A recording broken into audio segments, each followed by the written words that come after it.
नमस्कार।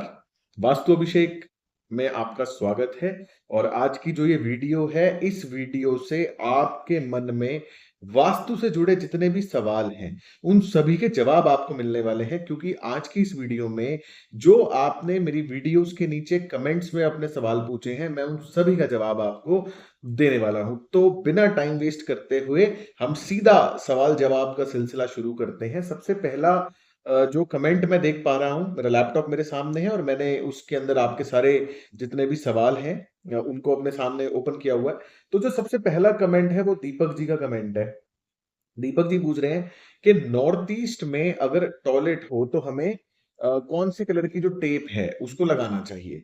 तो सबसे पहले मैं आपको बता दूं कि नॉर्थ ईस्ट का जो टॉयलेट है ना, नॉर्थ ईस्ट का जो टॉयलेट है वो काफी डेडली टॉयलेट है और नॉर्थ ईस्ट का जो टॉयलेट है वहां पे टॉयलेट सीट होनी ही नहीं चाहिए। अगर आपके घर में नॉर्थ ईस्ट के अंदर टॉयलेट सीट है तो आप उसको कोशिश करके उसको रिमूव कर दें क्योंकि नॉर्थ ईस्ट का टॉयलेट काफी जानलेवा बीमारियां आपको दे सकता है जैसे कि कैंसर और आपके दिमाग को पूरी तरीके से ब्लॉक कर देता है। लेकिन जब तक आप उस टॉयलेट सीट को रिमूव नहीं कर सकते, तब तक अपने बचाव के लिए आप टॉयलेट सीट के चारों तरफ या 3 तरफ ग्रीन कलर की, हरे रंग की 2 इंची चौड़ी टेप या पेंट कुछ भी फ्लोर पर कर सकते हैं।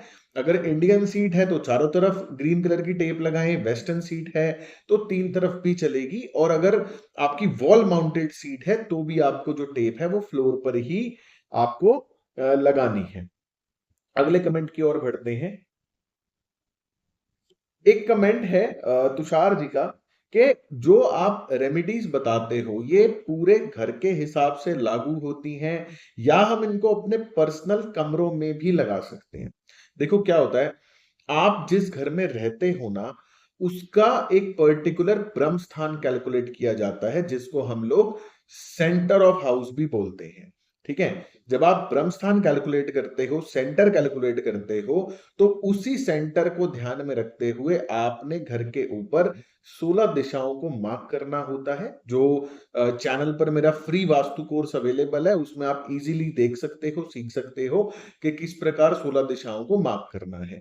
तो आपने सेंटर से आपने 16 डायरेक्शंस को अपने घर के नक्शे के ऊपर मार्क करना है और जितनी भी जो रेमेडीज होती है ना वो 16 दिशाओं के ऊपर होती है। तो अगर आप अपने कमरे में अगर आप कोई रेमेडी कर रहे हो और वो आपके घर के सेंटर से किसी पर्टिकुलर ऐसे जोन में वो रेमेडी हो रही है जहां पे नहीं होनी चाहिए, तो वो काफी दिक्कत का काम होगा। ठीक है, तो अपने कमरे में आप कोई भी रेमेडी नहीं कर सकते। अगर पूरे घर में आप रह रहे हो तो रेमेडीज आपको पूरे घर के नक्शों के हिसाब से ही आपने करनी है।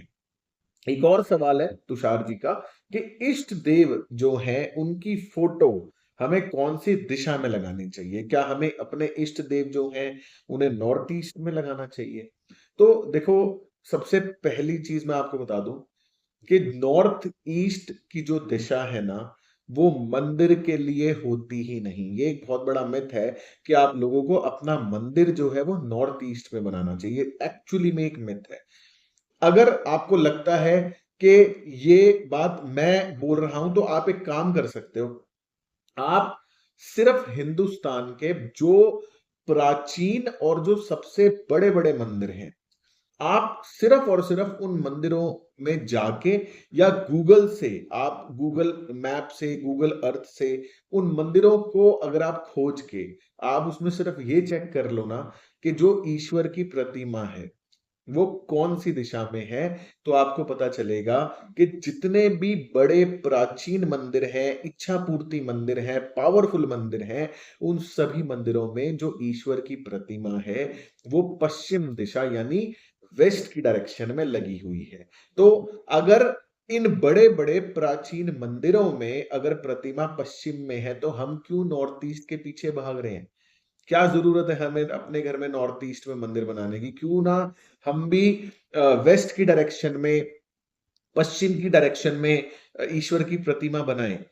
एक मंदिर, चलो कह देते हैं कि भाई जितने भी मंदिर हैं वो सारे मैन मेड हैं, ह्यूमन मेड हैं, बट एक मंदिर श्री जगन्नाथ टेम्पल जो कहते हैं कि स्वयं भगवान ने बनाया है, उस मंदिर में भी अगर आप जाके देखोगे तो वहां पे जो जगन्नाथ जी हैं वो वेस्ट की डायरेक्शन यानी पश्चिम दिशा में विराजमान है।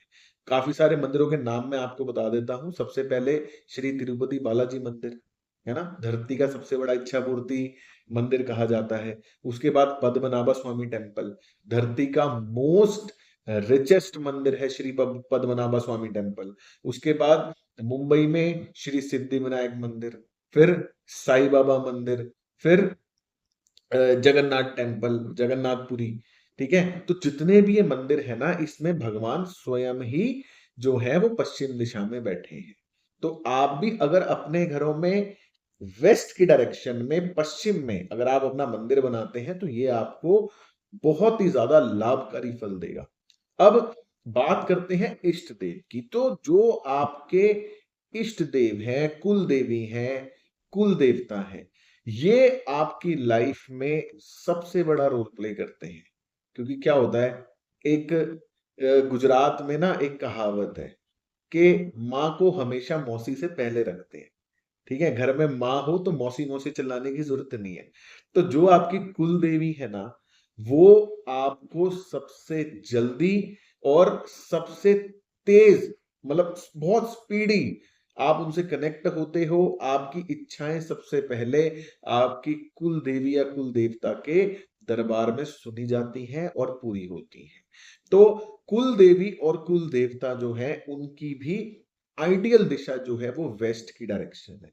अगर आपको वेस्ट की डायरेक्शन में जगह नहीं मिल रही या कोई भी इशू है तो आप अपने कुल देवी कुल देवता को नॉर्थ वेस्ट में भी लगा सकते हैं, क्योंकि वो सपोर्ट की डायरेक्शन है। नॉर्थ ईस्ट में अगर आप मंदिर बनाते हैं तो वहां पे मंदिर बनाने के ना कुछ कायदे कानून है। वो कायदे कानून क्या है? सबसे पहले, नॉर्थ ईस्ट में आप अखंड जोत नहीं जला सकते। दूसरा, नॉर्थ ईस्ट में अगर आपको मंदिर बनाना है तो आप वहां पे मल्टीपल गॉड्स नहीं रख सकते। जैसे आज की डेट में मैं अगर अपने घर में भी बात करूं या आप लोगों के घरों में भी अगर मैं मंदिर देखूं, बहुत सारे क्लाइंट्स के घर में जब मैं मंदिर देखता हूं तो क्या होता है, हमारी जो आस्था है ना वो सभी भगवानों में है। हम अपने मंदिर में लक्ष्मी गणेश जी भी रखते हैं, हम दुर्गा माता भी रखते हैं, हम हनुमान जी को भी अपने मंदिर में रखना पसंद करते हैं, हम साईं बाबा को भी मंदिर में रखते हैं। उसके बाद बाल गोपाल जी, कृष्ण जी, शिव परिवार, गणेश जी, अलग अलग तरीके के हम सभी देवी देवताओं में आस्था रखते हैं और उनको पूजते हैं। तो नॉर्थ ईस्ट एक ऐसी दिशा है जो आपको क्लैरिटी देती है। तो आप वहां पे ना नॉर्थ ईस्ट में सभी देवी देवताओं को एक साथ नहीं रख सकते। अगर आपने नॉर्थ ईस्ट में मंदिर बनाना भी है ना, तो वहां पे आपको सिंपली क्या करना है, एक प्लेन क्रीम कलर के कपड़े के ऊपर आप लक्ष्मी गणेश जी को विराजमान कीजिए। और लक्ष्मी गणेश जी भी कौन से? चांदी के। और अगर वहां पे दिया भी जलाते हैं तो आपने केवल स्टेनलेस स्टील का दिया लेना है और उसमें भी केवल इतना ही घी डालना है कि वो दिया 2-4 मिनट तक ही जले। जब जोत बुझ जाती है तो हम क्या करते हैं, हम उस जोत को एज इट इज मंदिर में पड़ा रहने देते हैं। तो वो आपने नॉर्थ ईस्ट में नहीं करना। नॉर्थ ईस्ट में जब आपका दिया बुझ जाए 2-4 मिनट के बाद तो आपने उस दिए को रिमूव करना है, क्योंकि दिया अगर जल रहा है तो भी और नहीं जल रहा तो भी वो अग्नि तत्व का प्रतीक है। तो आपने दिए को भी वहां से रिमूव करना है। तो नॉर्थ ईस्ट में ना काफी सारे कायदे कानून है। उसका सिंपल सा इलाज पता है क्या है? नॉर्थ ईस्ट के जस्ट बगल में ईस्ट नॉर्थ ईस्ट की डायरेक्शन, ठीक है, ईस्ट नॉर्थ ईस्ट की जो डायरेक्शन है ना वो हैप्पीनेस की डायरेक्शन है, खुशियों की डायरेक्शन है, मस्ती की डायरेक्शन है। ठीक है, और जब आप मंदिर जाते हो, जब आप कृष्ण की भक्ति करते हो या किसी भी देवी देवता की भक्ति करते हो तो सबसे पहले आपको क्या आता है? मजा। आप आनंद से भर जाते हो। तो जो ईस्ट नॉर्थ ईस्ट की डायरेक्शन है ना, आप अपना मंदिर वहां बनाओ। अगर आपको नॉर्थ ईस्ट साइड में बनाना है तो ईस्ट नॉर्थ ईस्ट में मल्टीपल देवी देवता रखो, अखंड जोत जलाओ, जो मर्जी करो। ठीक है, लेकिन नॉर्थ ईस्ट में ना ये सब चीजें नहीं हो सकती।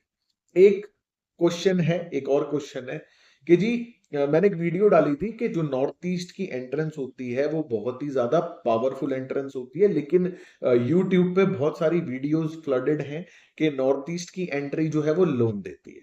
ठीक है, तो आज हम नॉर्थ ईस्ट की एंट्री के बारे में विस्तार से बात करेंगे। सबसे पहले जो नॉर्थ ईस्ट की दिशा है ना, उसके अंदर दो एंट्रेंसेस फॉल करते हैं। अगर आप फ्री वास्तु कोर्स देखेंगे तो आपको दिशाओं के बारे में, जो 32 16 दिशाएं हैं और जो 32 प्रवेश द्वार हैं, 32 एंट्रीज हैं, 32 एंट्रीज हैं, उनके बारे में आपको विस्तार से समझ में आएगा। तो अब नॉर्थ ईस्ट में बेसिकली हमारे पास दो एंट्रेंसेस देखने को मिलती हैं। कौन कौन सी? एक N8 की और एक E1 की। ठीक है, सबसे पहले हम E1 की बात करते हैं। E1 की जो एंट्रेंस होती है उसे खर्चे की एंट्रेंस कहा जाता है। अगर आपका प्रवेश द्वार, आपके घर की मेन एंट्री या कोई बालकनी की एंट्री है या बैक बालकनी की एंट्री है, कोई भी एंट्री अगर आपके घर में E1 की दिशा में आती है तो आपकी लाइफ में जो खर्चे हैं वो बहुत ही, मतलब बुरे तरीके से फैलेंगे। इतना खर्चा होगा आपकी लाइफ में कि आपको उस खर्चे को कंट्रोल करना मुश्किल हो जाएगा। और वो खर्चा कैसे होता है? ऐसा नहीं है कि आप जा जाके खर्चा कर रहे हो। क्या होगा? आपका टीवी खराब हो गया, ठीक है, अब टीवी खराब हो गया तो या तो आपको रिपेयर कराना पड़ेगा या आपको नया लाना पड़ेगा, उसमें खर्चा। आप एक चीज ठीक कराओगे, वॉशिंग मशीन खराब हो गई, वॉशिंग मशीन ठीक कराई, एसी खराब हो गया, एसी ठीक कराया, कुछ और चीज खराब हो गई। तो इस तरीके की फालतू की व्यर्थ चीजों में आपके खर्चे जो हैं वो E1 की एंट्रेंस में बहुत ज्यादा बढ़ जाते हैं। ठीक है, अब बात करते हैं N8 की एंट्रेंस की। दोस्तों, N8 की जो एंट्रेंस होती है ना, ये बहुत ही ज्यादा पावरफुल एंट्रेंस है। और जिस व्यक्ति की N8 की एंट्रेंस है, मैंने मल्टीपल केसेस में ऐसा देखा है कि N8 की एंट्रेंस वाले मिलियनेयर्स हैं, मिलियनेयर्स। लेकिन N8 की जो एंट्रेंस है ना, उसके बारे में एक ऐसी चीज मैं आपको आज बताने जा रहा हूं जो शायद ही किसी वास्तु वाले को पता है। उसने बस एम ही बोल दिया कि लोन हो जाते हैं, क्या हो जाता है, क्यों होता है, रिसर्च जो है ना वो मिसिंग है। तो आज N8 के पीछे मैं आपको सारी चीजें बता। N8 की जो एंट्रेंस है, वहां पे जो एनर्जी फील्ड है ना, उसका नाम है दिति। दिति का मतलब होता है वाइडर विजन। वाइडर विजन मतलब आप शांत नहीं बैठोगे। अगर आपकी N8 की एंट्रेंस होगी ना, तो आप सोते, जागते, उठते, बैठते 24 घंटे केवल एक चीज के बारे में सोचोगे, और वो है एक्सपेंशन। क्योंकि N8 की जो एंट्रेंस है, वहां पे जो एनर्जी फील्ड है वो आपके विजन को बहुत ज्यादा बड़ा करती है। आप एक दुकान पे बैठ के काम करना पसंद नहीं करोगे। आपको चाहिए होगा कि हमारे मल्टीपल आउटलेट्स, फिर हम मल्टीपल स्टेट्स में काम करें, फिर हम मल्टीपल कंट्रीज में काम करें। अब क्या होता है, व्यक्ति के पास जो फंड्स होते हैं वो लिमिटेड होते हैं। ठीक है, अब उसको फंडिंग चाहिए। फंडिंग कहां से आएगी? बैंक से आएगी।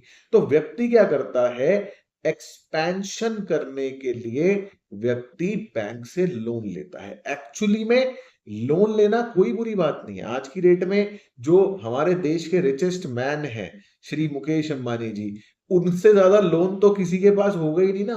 मतलब वो भी कोई अपने, ऐसा नहीं कि वो हर जगह अपना ही पैसा लगा रहे हैं। अडानी है, अंबानी है, टाटा है, जितने भी जो मल्टी मिलियनियर्स हैं, बिलियनियर्स हैं, वो क्या है, बैंक के पैसे से ही चल रहे हैं ना। तो पैसा तो सारा बैंक का ही है ना। और उस बैंक के पैसे से वो लोग क्या कर रहे हैं, व्यापार कर रहे हैं, अपने आप को एक्सपैंड कर रहे हैं। मेरे पास भी लोन है, मैंने भी लोन ले रखा है, मेरे भी मल्टीपल बिजनेसेस हैं, तो मुझे भी वहां पे फंड्स की जरूरत होती है, तो कहां जाएंगे, बैंक से लेंगे ना। तो N8 की जो एंट्रेंस होती है, उस एंट्रेंस में व्यक्ति 24 घंटे एक्सपेंशन के बारे में सोचता है। ठीक है, अब आपको केवल करना क्या है, अगर आपके घर की बाकी 16 दिशाएं बैलेंस होंगी तो क्या होगा, आप जो बैंक से लोन लोगे ना, वो आप सही दिशा में, सही जगह पर इन्वेस्ट करोगे और उससे आपको मल्टीपल रिटर्न्स मिलेंगे। और जितने भी मिलियनियर्स या बिलियनियर्स हैं जिनकी N8 की एंट्रेंस है, उनकी शुरुआत जो है ना, वो लोन लेकर अपने बिजनेस को एक्सपैंड होने करने पे हुई थी। क्योंकि उनके पास N8 की एंट्रेंस थी। और ऐसे मल्टीपल केसेस मैंने देखे हुए हैं जिसके अंदर व्यक्ति लोन लेकर एक्सपैंड करता है। अब बेसिकली क्या होता है, गलती कहां पे होती है? मान लो आपकी N8 की एंट्रेंस है, ठीक है, लेकिन N8 की एंट्रेंस के साथ साथ आपके घर में साउथ ईस्ट में टॉयलेट भी है, तो होगा क्या? इस कॉम्बिनेशन को हम कैसे डिकोड करेंगे? आप एक्सपेंशन के बारे में सोचोगे, अपने बिजनेस को एक्सपैंड करने के बारे में सोचोगे, और आप क्या करोगे? बिजनेस एक्सपेंशन के लिए फंड्स अरेंज करोगे, चाहे आप बैंक से लोन लोगे, चाहे आप अपने कनेक्शंस में से किसी भी पर्टिकुलर व्यक्ति से आप कर्जा लोगे। उस कर्जे को आप अपने बिजनेस में इन्वेस्ट करोगे ग्रोथ के लिए। लेकिन जो साउथ ईस्ट का टॉयलेट है वो क्या करेगा? वो मार्केट में आपकी पेमेंट्स को फंसा देगा। मार्केट में पेमेंट्स फंसने से क्या होगा? आपकी जो इंटरेस्ट पे करना है, जो मूल पे करना है, जो व्यापार करना था पैसे से, उस रोलिंग में प्रॉब्लम आ जाएगी। और होगा क्या? आप लोन के बर्डन तले दब जाओगे। तो N8 की एंट्रेंस कोई बुरी एंट्रेंस नहीं है, लेकिन बाकी 16 दिशाएं अगर आपके घर में बैलेंस ना हो, तो ये जो N8 की एंट्रेंस है ना, ये आपका बड़ा नुकसान कर सकती है। तो इसलिए N8 की एंट्री के साथ साथ आपको अपनी बाकी जो 16 दिशाएं हैं ना, उनको बैलेंस करना बहुत ज्यादा जरूरी है। अगला सवाल है कि जो टॉयलेट सीट्स होती हैं, इनकी फेसिंग का भी कोई मैटर है? और जो फेसिंग होती है वो लगभग क्या होनी चाहिए? जनरल रूल की अगर हम बात करें तो जब आप टॉयलेट सीट के ऊपर बैठे हैं तो आपके सामने या तो नॉर्थ होना चाहिए या ईस्ट होना चाहिए। ठीक है, ये जनरल थंब रूल है फेसिंग का। जब आप सीट के ऊपर बैठे हो तो सामने या तो नॉर्थ हो या सामने ईस्ट हो या नॉर्थ ईस्ट। ठीक है, वेस्ट फेसिंग या साउथ फेसिंग आपकी टॉयलेट सीट जो है वो ना हो। लेकिन इसके साथ साथ मैं आपको एक और क्लैरिटी देना चाहूंगा कि जो ये फेसिंग है ना, इसका बहुत ज्यादा महत्व या इफेक्ट कहें अगर हम पर्टिकुलर शब्द में, इसका बहुत ज्यादा इफेक्ट जो है ना वो नहीं है। फेसिंग बहुत ज्यादा मैटर नहीं करती। अगर आपकी टॉयलेट सीट जो है वो बिल्कुल सही दिशा में है तो फेसिंग कोई भी हो उससे कोई फर्क नहीं पड़ता।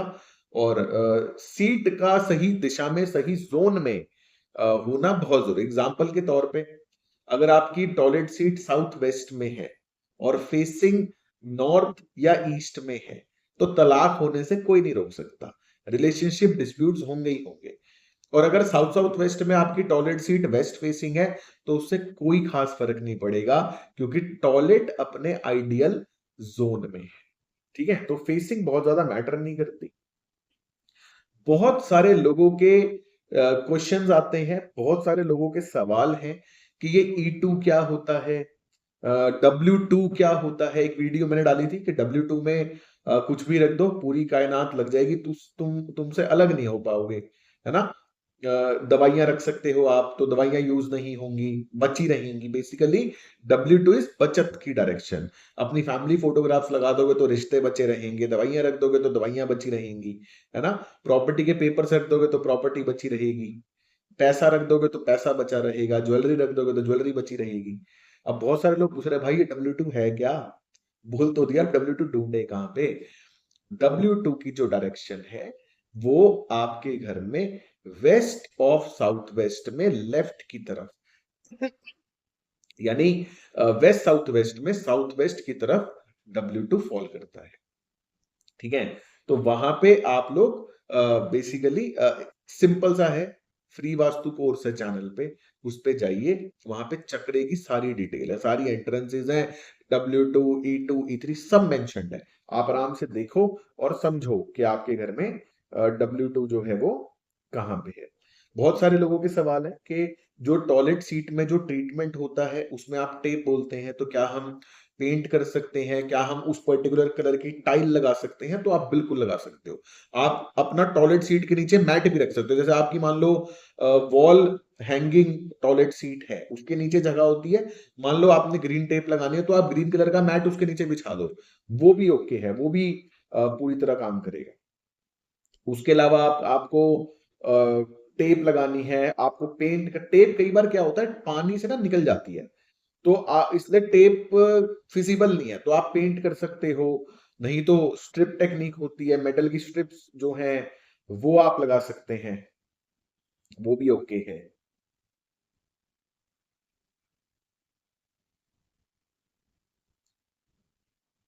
बहुत सारे लोग कॉन्टैक्ट नंबर मांग रहे हैं, एडवांस कोर्स करना चाहते हैं, कंसल्टेंसी लेना चाहते हैं, तो कॉन्टैक्ट नंबर तो सिंपल है, डिस्क्रिप्शन में भी है, मेरी काफी सारी वीडियोस की स्क्रीन पर भी होता है, सिंपल सा नंबर है 9599967655, 9599967655। ठीक है, तो इस पर आप कांटेक्ट कर सकते हो किसी भी चीज के लिए, चाहे कंसल्टेंसी हो, चाहे एडवांस कोर्स हो, कुछ भी। एक और सवाल है बड़ा इंटरेस्टिंग।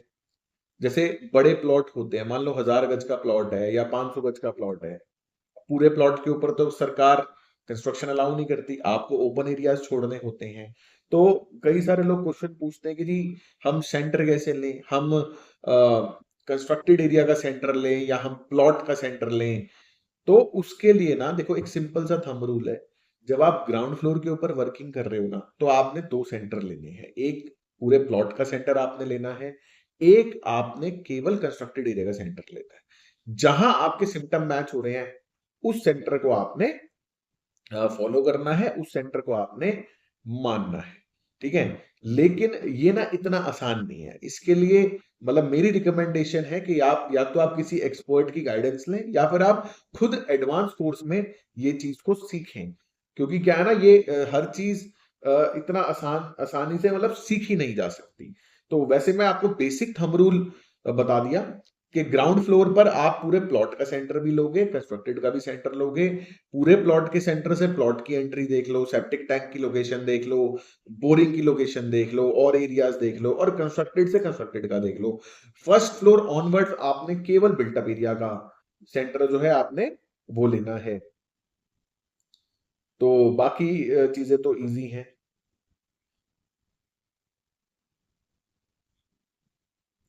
एक सवाल है कि नॉर्थ ईस्ट का जो बेडरूम है क्या हम उसको यूज कर सकते हैं? अगर आप 50-55 एज से प्लस हैं तो आप नॉर्थ ईस्ट का बेडरूम यूज कर सकते हैं। काम वाम आप नहीं कर रहे, रिटायर हो चुके हैं बेसिकली लाइफ में, तो आप नॉर्थ ईस्ट का रूम यूज कर सकते हैं। पेरेंट्स अगर एजेड हैं उनको दिया जा सकता है, दादा दादी हैं उनको भी दिया जा सकता है।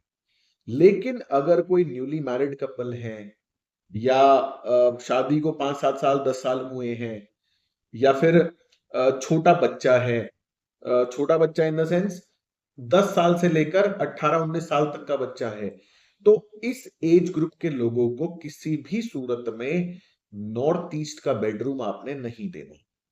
बेसिकली जो व्यक्ति नॉर्थ ईस्ट के बेडरूम में सोता है वो 24 घंटे मतलब उसकी जो लाइफ है ना वो पूजा पाठ और धर्म के कामों में लग जाती है। अगर आप एक छोटे बच्चे को नॉर्थ ईस्ट का कमरा दे दोगे तो वो पढ़ाई लिखाई छोड़ देगा और घर गृहस्थी छोड़ देगा और परिवार भी छोड़ देगा। कई सारे केस स्टडीज में देखा बच्चे घर छोड़ के भाग गए नॉर्थ ईस्ट में जो सो रहे थे, वो कह रहे हमें ब्रह्म ज्ञान चाहिए, हम पहाड़ों में जाएंगे, हम हरिद्वार जाएंगे, हम गुरु दक्षिणा लेंगे, इस टाइप की मेंटालिटी आ जाती है।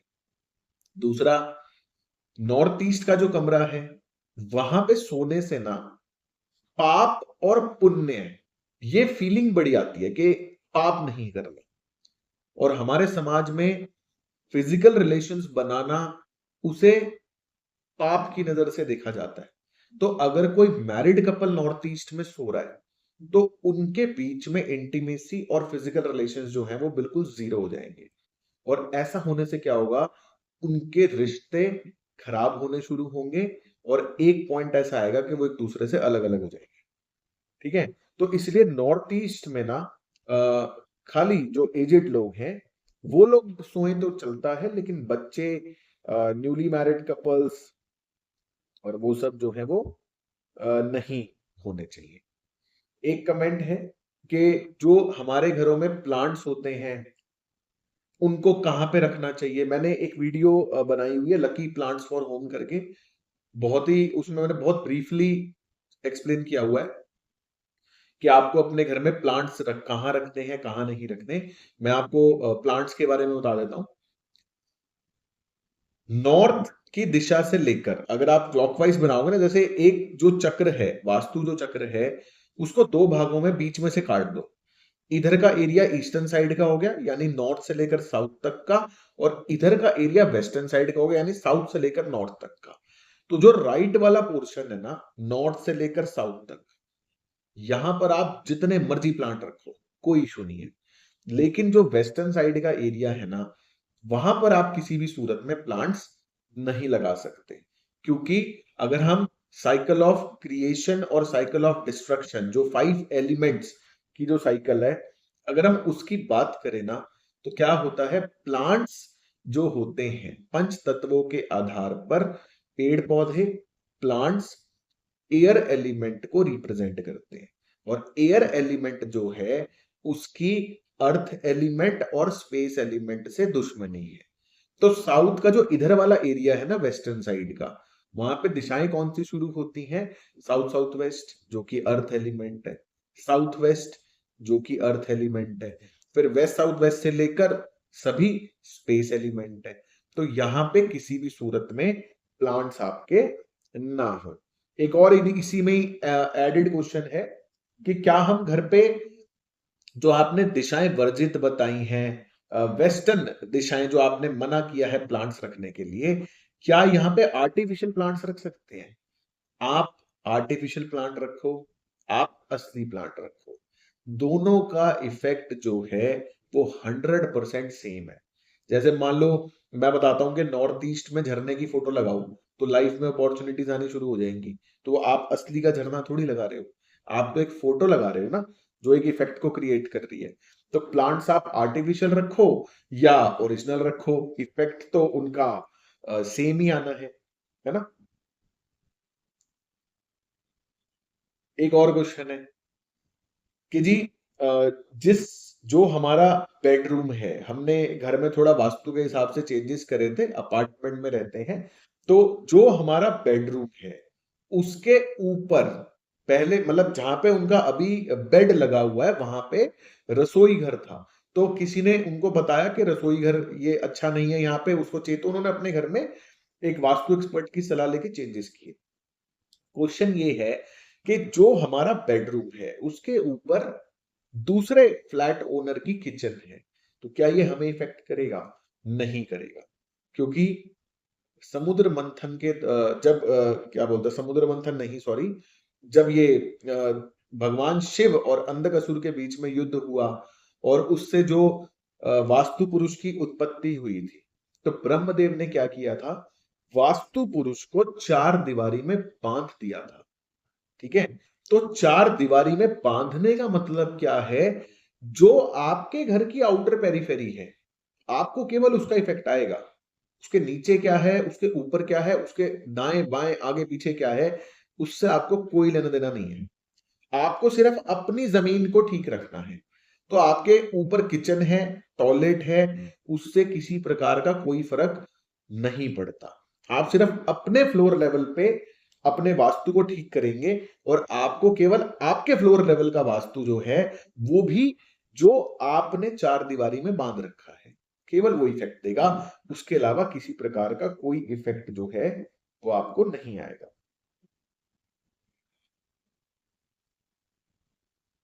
हमें अपने घर में सोना चांदी कहाँ रखना चाहिए, ज्वेलरी कहाँ रखनी चाहिए? तो देखो, एक दिशा है जहां पे आप जो कुछ भी रखते हो ना, वो बढ़ता रहता है, इंक्रीज होता रहता है। और वो दिशा कौन सी है? वेस्ट की डायरेक्शन। तो अगर आप अपने घर में वेस्ट की डायरेक्शन में सोना या चांदी रखते हैं, ज्वेलरी रखते हैं, प्रॉपर्टी के पेपर्स रखते हैं, तो ये बढ़ेंगे, ये इंक्रीज होंगे। ठीक है, चांदी के लिए ना, चांदी जो होती है purest form of water element है, एज पर 5 एलिमेंट्स। ठीक है, तो चांदी को ना भूल कर भी अपने घर में साउथ ईस्ट में, साउथ साउथ ईस्ट में, साउथ में जो कि फायर की डायरेक्शंस है, साउथ वेस्ट और साउथ साउथ वेस्ट जो कि अर्थ की डायरेक्शंस है। भूल कर भी अपने घर में चांदी इन दिशाओं में मत रख देना। नॉर्थ में रखो, ईस्ट में रखो, वेस्ट में रखो, लेकिन साउथ और साउथ वेस्ट की जो दिशाएं हैं उनको आपने अवॉइड करना है। एक वीडियो डाली थी मैंने कि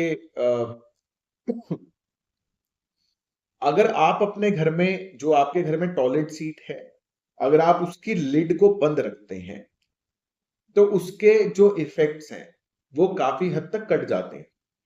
तो बहुत सारे लोगों का कमेंट है कि घरों में इंडियन सीट्स भी होती है, उसका क्या उपाय है? तो भाई थोड़ी सी कॉमन सेंस तो आपको लगानी पड़ेगी, है ना? उसका भी वही उपाय है। आप मार्केट में सर्च कीजिए, इंडियन टॉयलेट सीट्स के ढक्कन मार्केट में अवेलेबल है। तो वही ढक्कन जो है वो आप लगा सकते हो। उसके बाद बहुत सारे लोगों के थैंक यू के कमेंट्स हैं। आप सभी लोगों को मोस्ट वेलकम। बहुत सारे लोगों का कमेंट है लव यू सर, तो भाई लव यू टू आपको भी। और बहुत सारे लोगों ने मुझे ब्लेसिंग्स दी हुई हैं, तो भाई मेरी तरफ से भी आप सभी को माता रानी खुश रखे।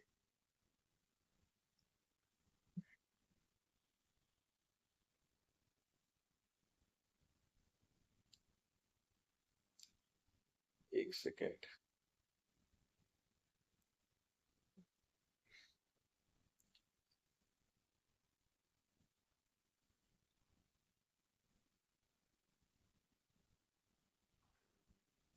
छत के ऊपर पूछ रहे हैं लोग कि जो प्लांट्स का कॉन्सेप्ट है क्या वो छत पे भी लागू होता है? बिल्कुल लागू होता है, बिल्कुल लागू होता है। अगर आप लोगों ने अपने घर पे छत पे, अगर छत है आपके पास और वहां पे आपको टेरेस गार्डन बनाना है, आपको प्लांट्स लगाने हैं, तो उसके लिए भी आपको सेम रूल फॉलो करना है।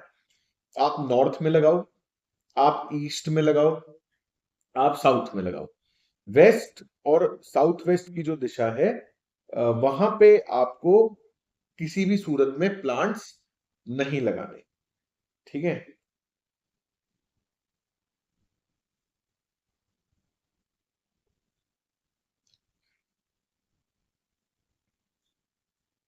एक और बड़ी कंफ्यूजन है लोगों के अंदर, बिजली का जो मीटर है क्या उसको सिर्फ फायर जोन्स में लगाएं?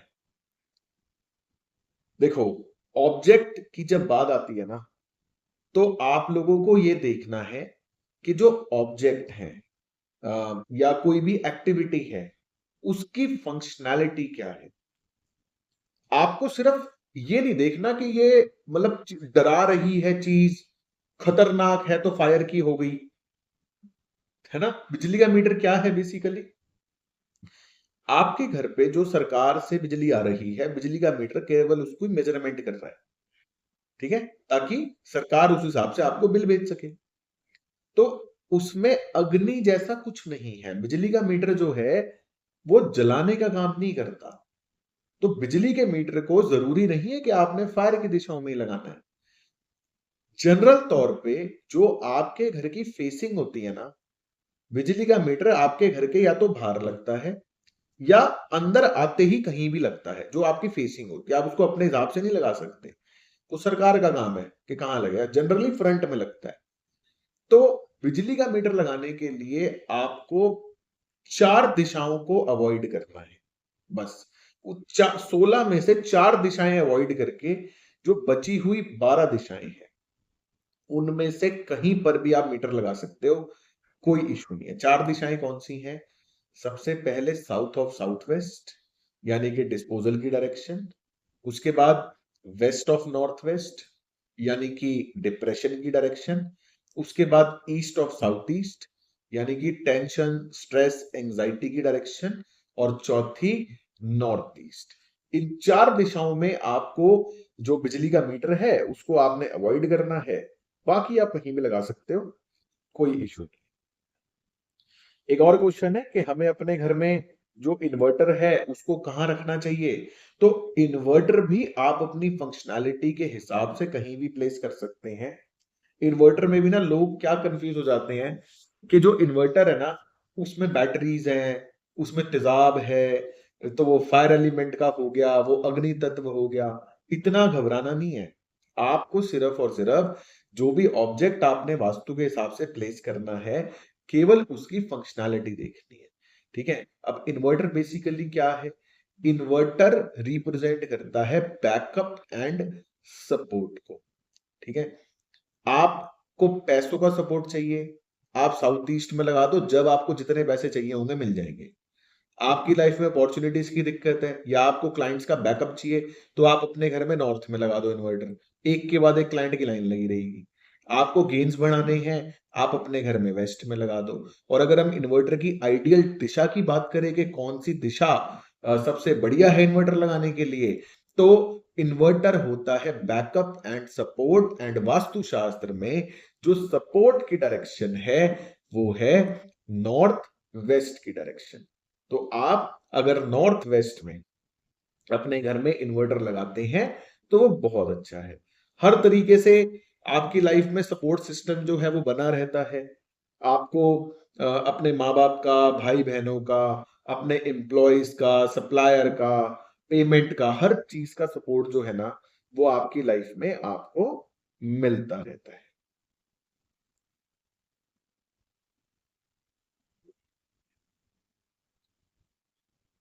आरओ की प्लेसमेंट कहाँ करें? आरओ क्या होता है दोस्तों? जो आपके किचन में जो वाटर प्यूरिफायर है, reverse osmosis RO water purifier simple language में, उसको कहाँ प्लेस करें?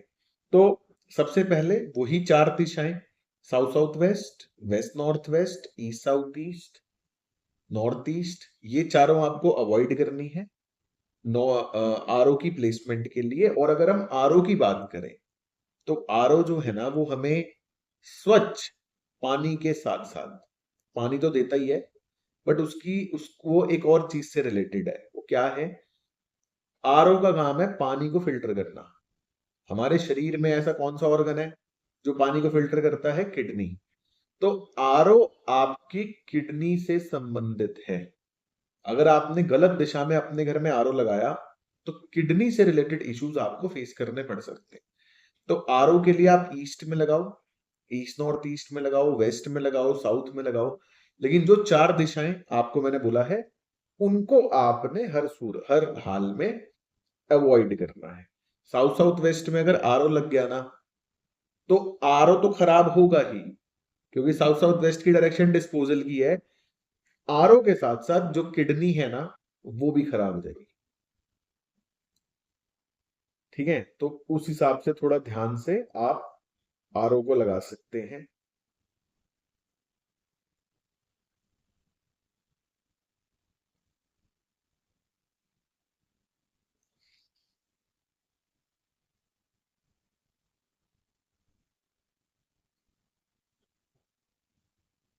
एक क्वेश्चन है कि जो हम मंदिर में दिया जलाते हैं, वो हमें चांदी का रखना चाहिए, हमें ब्रास का रखना चाहिए, हमें स्टेनलेस स्टील का रखना चाहिए? तो सबसे पहले चांदी वाटर एलिमेंट को रिप्रेजेंट करती है। और अगर आप अपने घर में चांदी का दिया इस्तेमाल कर रहे हैं, तो आपके घर में कैश लिक्विडिटी से रिलेटेड प्रॉब्लम हमेशा बनी रहेगी। ठीक है। वही चक्र को दो भागों में बांटा। अगर राइट साइड में, ईस्टर्न साइड के किसी भी जोन में आपका अगर मंदिर है, तो वहां पे स्टेनलेस स्टील का दिया यूज कीजिए। वेस्टर्न साइड में अगर आपका मंदिर है, तो वहां पे आप ब्रास का दिया जो है वो यूज कर सकते हैं। खिड़कियां किस प्रकार आपकी लाइफ पे इफेक्ट डालती हैं? एक क्वेश्चन है, नाम नहीं लिखा हुआ आ रहा, किसका क्वेश्चन है? खिड़कियां आपकी लाइफ पे किस प्रकार इफेक्ट डालती हैं? दोस्तों आपने सुना होगा कि अगर आपके घर में उत्तर दिशा से खिड़की है, पूरब दिशा में खिड़की है, तो बहुत अच्छा है। लेकिन अगर आपके घर में दक्षिण में, दक्षिण पश्चिम में अगर खिड़की है, तो वो बहुत नेगेटिव होती है। उसका कारण ये है कि जो आपके चार दीवारी में घर की जो आउटर पेरिफेरी होती है, उस चार दीवारी में जो आपके घर में खिड़कियां होती है ना, वो खिड़कियां आपकी एंट्रेंस का रोल प्ले करती हैं। मतलब जो इफेक्ट आपके घर के मुख्य द्वार के होते हैं, एंट्रेंस के होते हैं, वही सेम इफेक्ट जो है वो खिड़कियों के होते हैं। ठीक है, तो वो फ्री वास्तु कोर्स में पढ़ लेना कि कौन से प्रवेश द्वार अच्छे हैं। जनरली तीसरा और चौथा जो है, जैसे नॉर्थ में N3 N4, ईस्ट में E3 A4, तो तीसरा और चौथा प्रवेश पद है वो बहुत अच्छा है। तो अगर वहां पे खिड़की बना रहे हो तो दक्षिण में भी बना सकते हो, पश्चिम में भी बना सकते हो। साउथ वेस्ट में खिड़की नहीं होनी चाहिए क्योंकि वहां पे कोई अच्छी एंट्री नहीं है। साउथ ईस्ट में खिड़की नहीं होनी चाहिए क्योंकि वहां पे अच्छी एंट्री नहीं है। नॉर्थ वेस्ट में नहीं होनी चाहिए। नॉर्थ ईस्ट में है तो इवन E2 में नहीं होनी चाहिए, N8 में चलेगी। ठीक है, तो वही सेम इफेक्ट है जो एंट्रेंस का होता है, और उसके हिसाब से आप लोग खिड़कियों को बना सकते हो। अब इसमें सिंपली आपको क्या करना है, मान लो आपके घर में कोई गलत दिशा में खिड़की बनी हुई है, तो सिंपली उसको बंद रखना है। ठीक है, उसको आप ओपन मत करो। बंद रखोगे तो उसका इफेक्ट नहीं आएगा। आप उसको खुला रखोगे तो उसका इफेक्ट जो है वो आपके ऊपर आता रहेगा। तो अगर किसी भी गलत दिशा में आपके घर में खिड़की है तो उसको बंद रखना है। जैसे साउथ वेस्ट में खिड़की है, कोशिश करो उसको बंद रखो और पीले रंग का कपड़ा लगा दो। नॉर्थ वेस्ट में खिड़की है तो उसको परमानेंट बंद रख के सफेद कलर का पर्दा लगा दो। साउथ ईस्ट में खिड़की है तो उसको बंद रख के लाल रंग का पर्दा लगा दो। हम अपने घर में पितरों की फोटो कहां कहां लगा सकते हैं? क्या हम अपने पितरों की फोटो मंदिर में रख सकते हैं? सबसे पहली चीज, पितरों की जो फोटो है ना, उसकी आइडियल डायरेक्शन साउथ वेस्ट कही जाती है क्योंकि साउथ वेस्ट जो है वो पितृ स्थान होता है। तो अगर आप अपने घर में साउथ वेस्ट में पितरों की फोटो लगाते हैं तो आपको अपने पितरों का आशीर्वाद मिलेगा और आपकी जड़ें मजबूत होंगी। आपकी लाइफ जो है ना, उसका बेस बहुत स्ट्रांग हो जाएगा।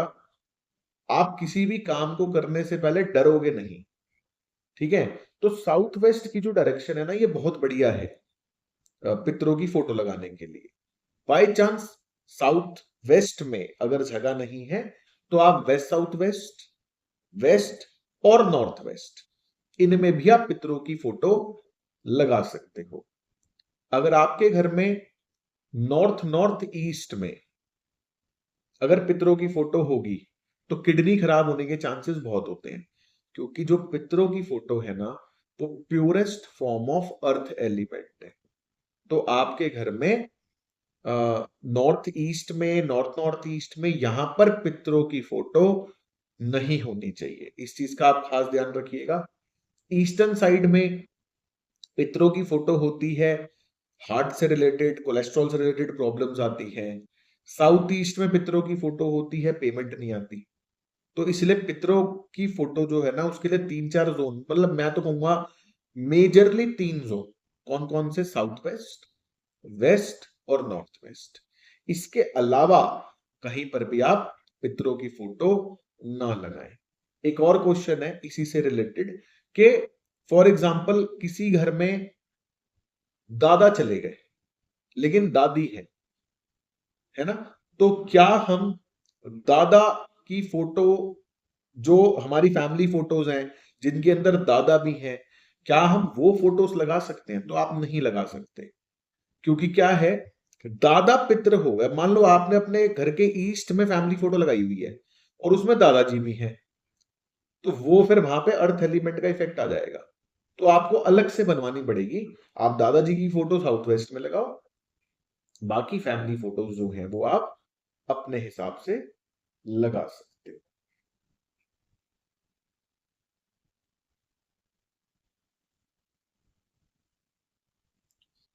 Abhishek ji, mirror water element है तो क्या हम उसे साउथ ईस्ट में, साउथ साउथ ईस्ट में या साउथ में लगा सकते हैं?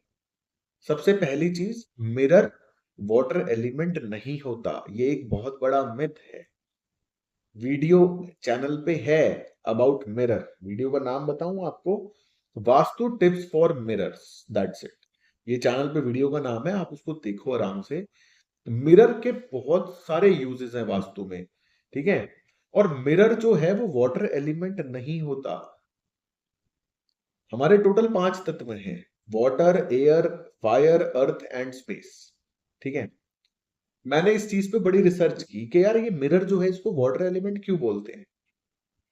तो पकड़ में आया कि पुराने जमाने में जो राजा महाराजाओं के जमाने में जो रानियां थी, वो तेल में या पानी में देख के शक्ल देखती थी, श्रृंगार करती थी। बाद में मिरर आ गया, तो वास्तु वालों ने मिरर को वाटर एलिमेंट का नाम दे दिया, लिक्विड का नाम दे दिया।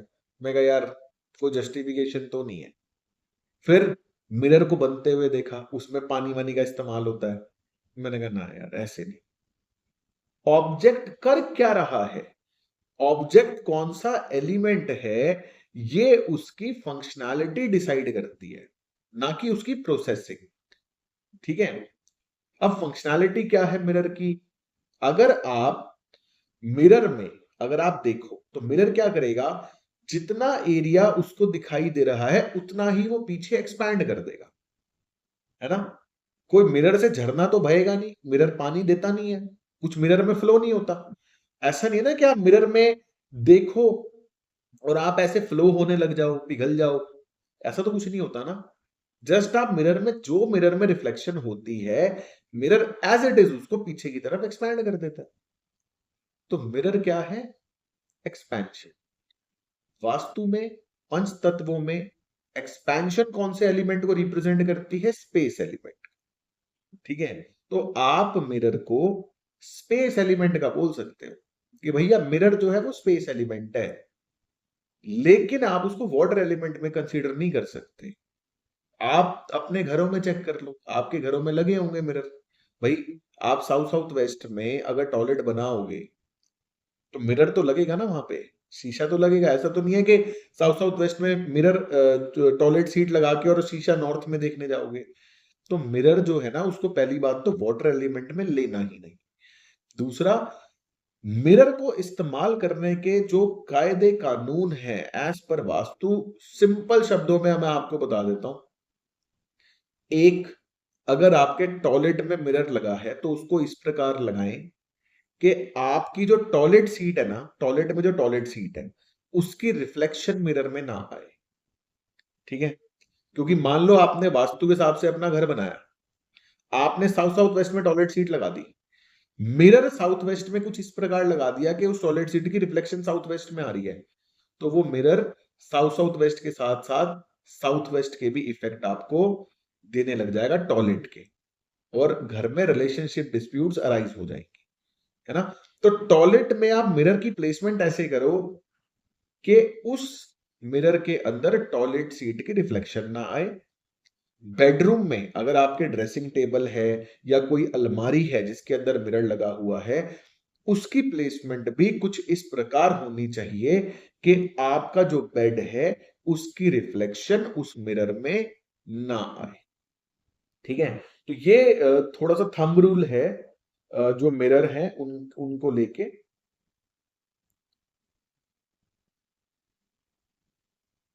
क्या हम अपने घरों में कुत्ता या बिल्ली पाल सकते हैं, एक कमेंट आया हुआ है, क्या हम अपने घरों में कुत्ता या बिल्ली पाल सकते हैं। भाई देखो ऐसा है, अपने मम्मी पापा से पूछ लो पहले, तो अलाउ करते नहीं है वो लोग। लेकिन अगर हम वास्तु की या ज्योतिष की बात करें तो कुत्ता जो है वो केतु को रिप्रेजेंट करता है, और बिल्ली जो है वो राहु को रिप्रेजेंट करती है। अगर आपका केतु अच्छा है तो आपको कुत्ता पालना चाहिए, अगर आपका राहु अच्छा है तो आपको बिल्ली पालनी चाहिए। आपके दोनों अच्छे हैं, आप दोनों पाल लो। आपका बुध अच्छा है, आपको घर में बर्ड्स रखने चाहिए, है ना। हर प्लैनेट के अलग अलग एनिमल्स हैं। जैसे गौ माता है, वो प्लैनेट शुक्र की होती है। शेर जो होता है, बंदर जो होता है, वो सूर्य और गुरु का कॉम्बिनेशन है। अब ये तो आप पाल नहीं सकते। तो जो पेट एनिमल्स हैं वो कौन कौन से अमूमन घरों में देखे जाते हैं, डॉग्स हैं, कैट्स हैं, बर्ड्स हैं, है ना। ये 2-3 तरीके के एनिमल्स हैं जो हम घर में पेट करते हैं।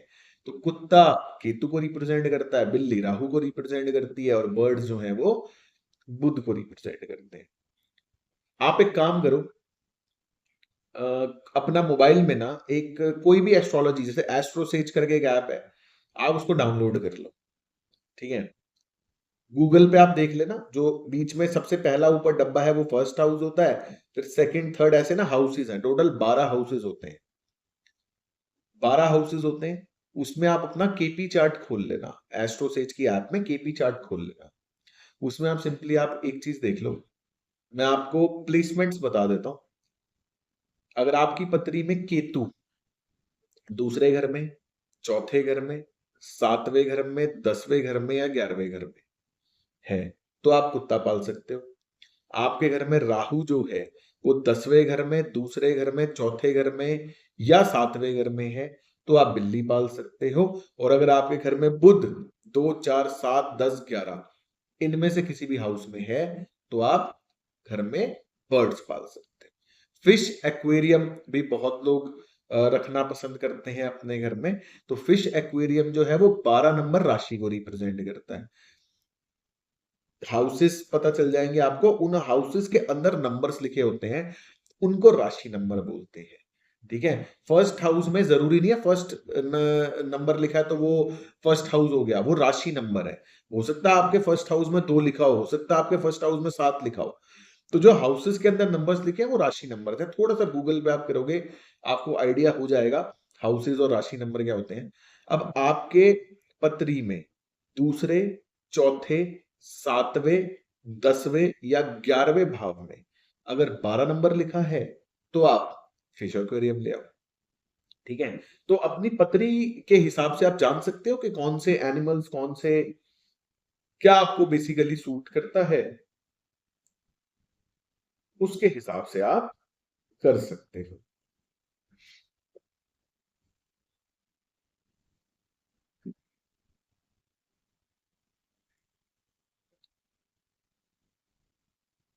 अगर किसी पर्टिकुलर, जैसे फ्लैट्स होते हैं, सोसाइटी फ्लैट्स हैं, आप कोई भी फ्लैट जो है ना वो स्क्वायर या रेक्टेंगल नहीं देखोगे, क्योंकि एलिवेशन बन ही नहीं सकती उस हिसाब से। आप कोई भी किसी भी सोसाइटी में अगर आप फ्लैट्स देखोगे ना, तो उस फ्लैट के नक्शे में आपको बहुत सारे कट्स मिलेंगे ही मिलेंगे, ठीक है। अब क्वेश्चन है कि जी, जब हम फ्लैट लें तो कट तो होंगे ही होंगे। अब एक विंग में 4 फ्लैट है, ठीक है। किसी फ्लैट में नॉर्थ ईस्ट कटेगा, तो किसी फ्लैट में साउथ वेस्ट कटेगा, किसी फ्लैट में नॉर्थ वेस्ट कटेगा, तो किसी फ्लैट में साउथ ईस्ट कटेगा, है ना। को अलग अलग हो गया। तो हमें क्या करना चाहिए? तो ये जो टॉपिक है ना, ये एक्चुअली में तो एस्ट्रो वास्तु का टॉपिक है। इसके अंदर आपके प्लैनेट्स देखने होते हैं। फॉर एग्जांपल, अगर आपकी पत्री में जुपिटर आपको अच्छे रिजल्ट्स नहीं देता, फेवरेबल नहीं है, 8वें घर में है, 12वें घर में है, तो नॉर्थ ईस्ट अगर कटा हुआ है तो कोई प्रॉब्लम नहीं है। लेकिन अगर आप आपके पत्री में आपको जुपिटर पैसा दे रहा है, अगर आपकी पत्री में जुपिटर आपके लिए फेवरेबल है, अच्छा है, तो नॉर्थ ईस्ट कटा है तो वो नुकसान हो गया क्योंकि पैसा कट गया, है ना। तो वो पत्री से ये चीजें थोड़ी सी पता चल पाएंगी इसको उस हिसाब से। लेकिन बट स्टिल आप ये देखोगे कोई जोन बहुत ज्यादा ना कटा हुआ, कटा भी है तो उसकी रेमेडीज है। जैसे जो भी जोन्स वास्तुशास्त्र में कट जाते हैं, उनकी एनहेंसमेंट के लिए हम लोग क्या करते हैं, उन पर्टिकुलर जोन्स के एलिमेंट्स के कलर यूज कर लेते हैं। जैसे मान लो ईस्ट कट गया तो वहां पे ग्रीन कलर का बल्ब लगा दिया, वेस्ट कट गया तो सफेद बल्ब लगा दिया, साउथ वेस्ट कट गया तो येलो बल्ब लगा दिया, नॉर्थ ईस्ट कट गया तो वार्म व्हाइट वाली स्पॉटलाइट लगा दी।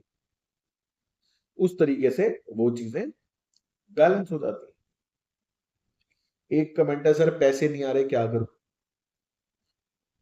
भाई फ्री वास्तु कोर्स है, उसमें पैसे लगेंगे नहीं।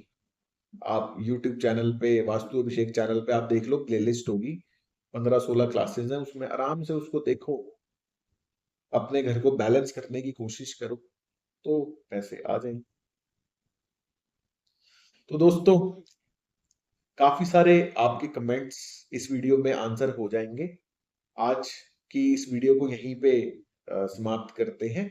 मैं दोबारा से आपके जो और पेंडिंग कमेंट्स होंगे उनके साथ फिर से एक नई वीडियो के साथ जल्द ही आप लोगों से मिलूंगा।